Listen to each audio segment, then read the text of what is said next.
Hello everyone, this is Nandakumar, Assistant Professor of Commerce, Bishop College, Autonomous, Tiruchirappalli. Now I am going to have a brief discussion on classification of market. Yes, basically market can be classified into three major categories. One is based on the area or place, another one is on time, and another one is by competition. There are other means of classification also based on regulation and all those things, but these three things are major.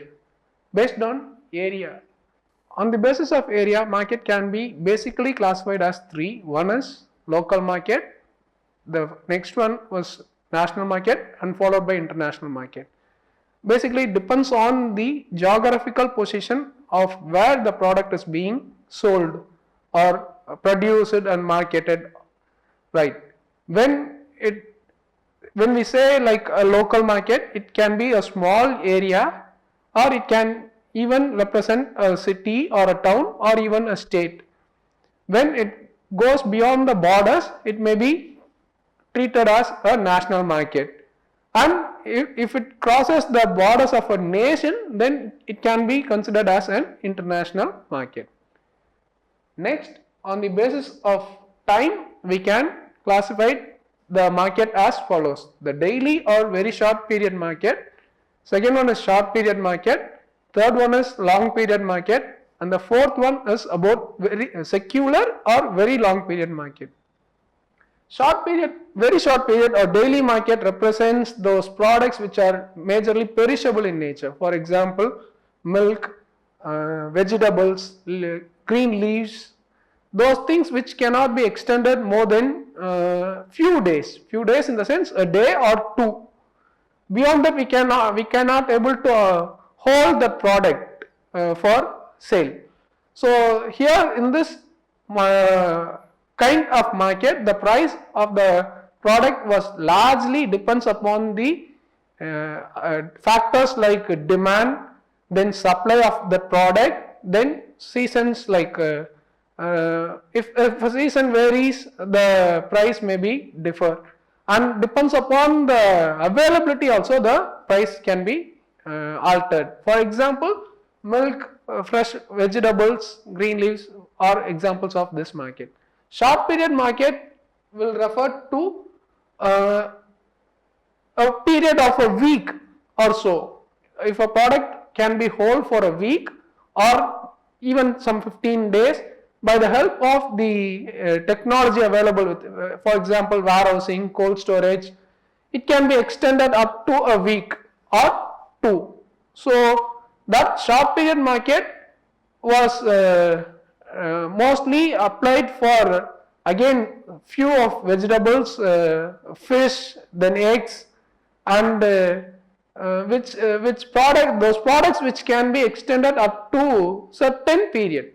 It is not a very long period, but for a certain period.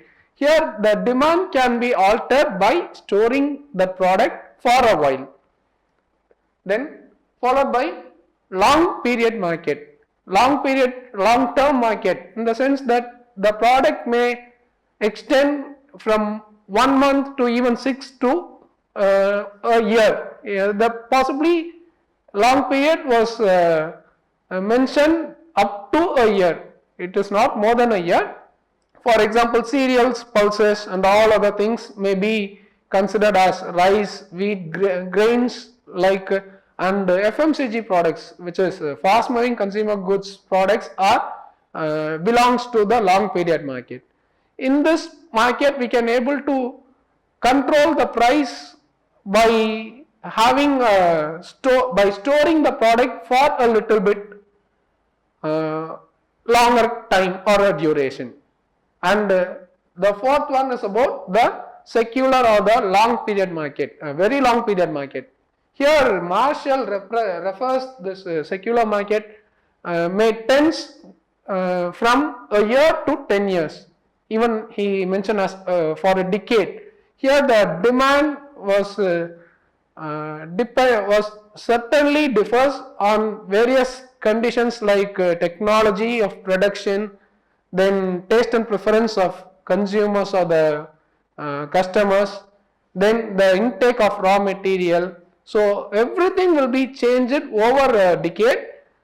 This market refers to products which are having a longer durability. For example, cars, vehicles, then technology oriented gadgets, TV, mobile phones, or example for very long period market. And the next set of classification was competition markets based on competition. Basically, competition can be on the basis of competition. Market can be classified as two. One is perfect and another one is imperfect. For example, perfect market is perfect market. Perfect market means the buyer and the seller are purely aware of what is the product available in the market, the quality of the product, the price of the product. The information was very clear to both the buyer as well as the seller. Quite it is not common in real time, but these are the salient features of perfect market. Then another one is the imperfect market. The straight opposite to the perfect market was imperfect market. Here the products are differentiated in nature, then the products are heterogeneous. There is no perfect knowledge about the product, the price, the quality for both the buyer as well as the seller. Each and every each and every seller has different set of prices available for a similar kind of product. Further, this imperfect market can be classified as four. One is monopoly. The first one is monopoly. The second one is duopoly. Third one is oligopoly, and the fourth one is monopolistic. Mono means single and poly means seller. Monopoly represents to a single seller in market. Here the product was homogeneous in nature. There is no difference in the product for a long period. Here the producer constitutes the firm and he also represents the industry also. Here the price was ultimately decided by the producer alone. There are very minimum factors which influence him, or even no factors. Duopoly. Duopoly is again a market.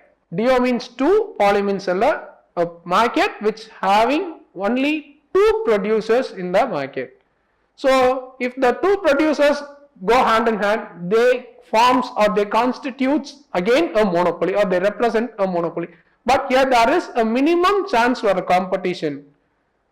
Then the third one is oligopoly. Oligo means in Greek it was mentioned as few, and again poly means seller. There are few sellers who sell a similar product in different categories. Here we have a similar product at different levels or categories or qualities. So the consumer had an opportunity to have a choice of selecting which one has to be required for him. There is quite a lot of opportunities available in this oligopoly. Here the competition also somewhat stiff and rigid. Here the price was determined by seeking the competitors' fixation of the price. And the last one is the monopolistic competition. Here the monopolistic competition is again mentioned as an imperfect market. Here the people may avail any product at any place. There are many sellers in the market and there are many buyers. So the competition was very stiff among the producers, and the buyer or the consumer had a lot more choice than the oligopoly market. Thank you.